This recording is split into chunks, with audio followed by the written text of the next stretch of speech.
How to build a sales process that feels really authentic. Hi everyone, my name's Helen, and today we are going to be talking about sales. And oh my goodness, I know the creative world hates sales because I used to as well. And it was such a scary thing for me to do when I was younger. And I never even really thought about it as selling because I just wanted to help people. And to be honest, that's the thing that's helped me the most over the years, just trying to help people and not trying to sell and trying to be me and trying to do it in a way that I actually felt much more comfortable. I could relax, I could be myself, and I could actually enjoy talking to everyone. But for most people, they just feel super awkward and they often get, I don't know, even if you're not a nervous person, people just tend to start being some different person when they're on a sales call, which is really bizarre. I've been on lots of other calls where people have been very robotic and they've been not very human. And I'm sure you've experienced this as well, where you've gone on a call and just thought, oh God, I wish I'd never bothered. Because they're probably not even listening to you. They're just so set in what they're going to say. They're not actually listening. They're not taking in what you're telling them. They're not actually caring enough. And I would say that's the biggest thing that I've learned over the years. There's so much involved in sales, but if you can just be yourself, you can relax, you can enjoy the conversation, you can have really good eye contact, really look at the person, make sure they know that you're listening to them. You can even repeat things back to them to show that you're listening. That is a really good starting point. So let's get on with how to actually start your sales process. So if you're used to having referrals all the time, which isn't a really bad thing, the trouble with referrals is that it's not predictable. So you're just kind of waiting and hanging around, or maybe nudging a few people that you used to work with, or calling old contacts. But the trouble is with that is that you're not really getting the people you really want. Okay, so if you build a sales process, you can actually focus on the people you do want to work with, and you can actually predict your results. You can actually have much more control over your revenue. And that's the most important thing when you're in business. Your cash flow is the lifeblood of the business. If you haven't got good cash flow, you're going to struggle and it gets very stressful. And that's what I used to find when I ran my own business in my 20s. My first business was a nightmare because of that reason, because I didn't have a sales process. Step one, let's lead with curiosity, not pressure. Okay, so I used to put a lot of pressure on myself, and then that would be projected outwards to other people, and I didn't even realize because I was putting so much pressure on myself. Okay, so if you can just relax and you can lead with curiosity, so instead of thinking, oh, I've got to close this sale, I've got to get this project, like I really need the money, like instead of thinking like that, you've got to shift to just let me understand this person. Let me understand the situation. Let's just talk about what they're going through and what the challenges are, what their goals are.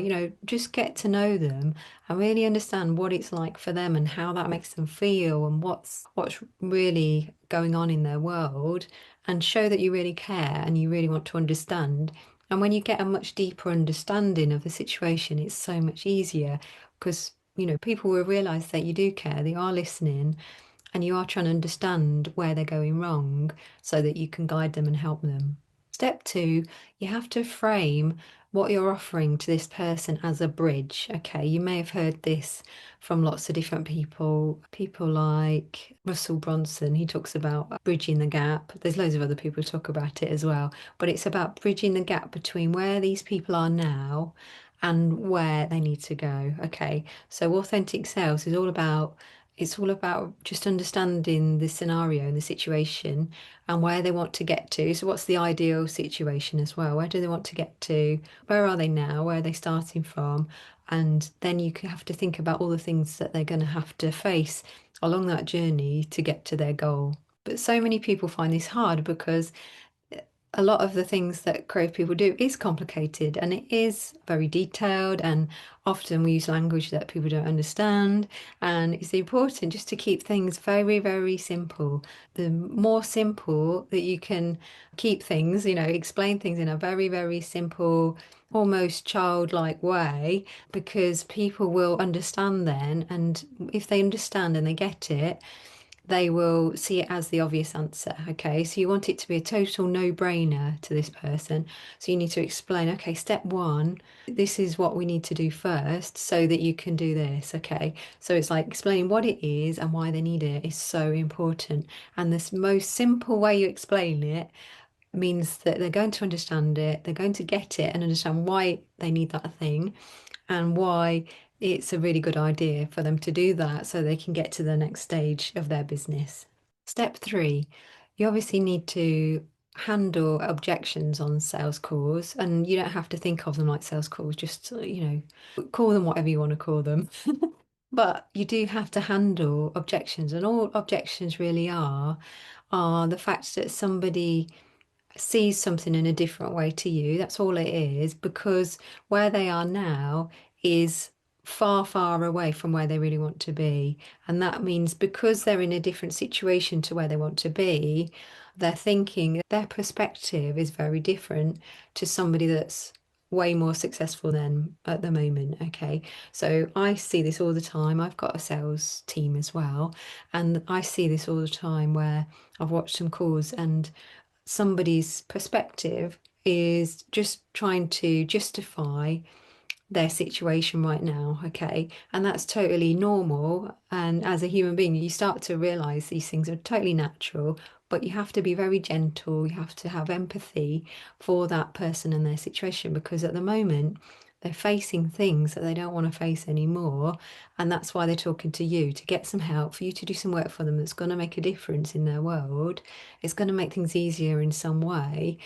And if you have empathy with them, rather than just being very transactional, okay, and going, oh yeah, I can do a website, oh yeah, it's this much, oh yeah, instead of just not caring, if you can dig deeper and find out what's going on, and then when you explain what they need and why they need it, those people really should see that that is the answer. But if they can't invest for some reason, they will probably come up with some reasons why they can't invest, okay? If that's the case, often it's down to money or it's down to something else. Okay, it could be lots of other things, depending on what you're selling, really. But yeah, it's about really thinking to yourself, okay, I just need to understand a bit more why this person is thinking in this way. If you can understand why they're thinking in that way, and you dig a bit deeper, often the real objection isn't the first one they tell you. Okay, so that's really important to realize. Somebody will tell you a reason why they can't jump on straight away, or they can't invest in a website or whatever it is straight away. Maybe they say they haven't got the money, or there's so much going on in the business at the moment, it's just too hectic, or whatever. Whatever the excuse is, it's not often the real reason. They usually are hiding the real reason.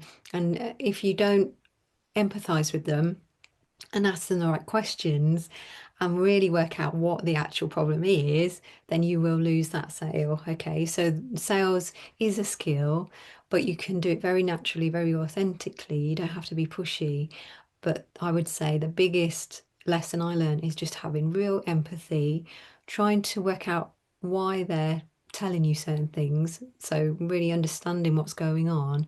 Because if you don't understand and you get to the end of the call and they say, right, I've got to go, and you still don't understand why they're not investing, then you've not asked them the right questions. Step four, it's important to follow up in the right way. Okay, so make sure you are following up.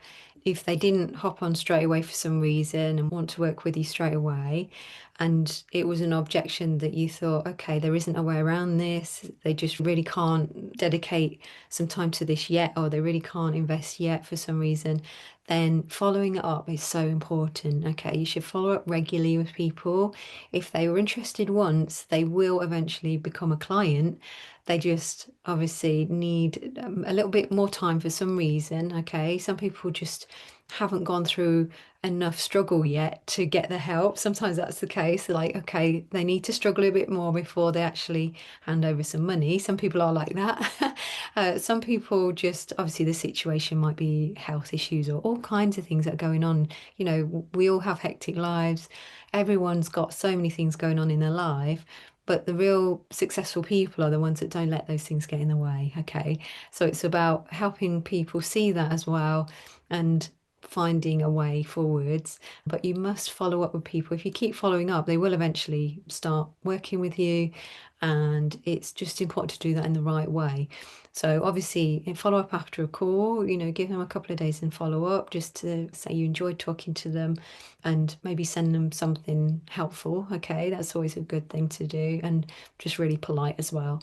And in your CRM, just make a note in your CRM system of, what happened on the call. Make sure that you know exactly what's happening so that if you've got other people in your team, everyone's on the same page. Sometimes, as I've been growing my team, sometimes I've gone to somebody in the CRM and there's no notes on them. I'm thinking, well, I'm sure they've had a call.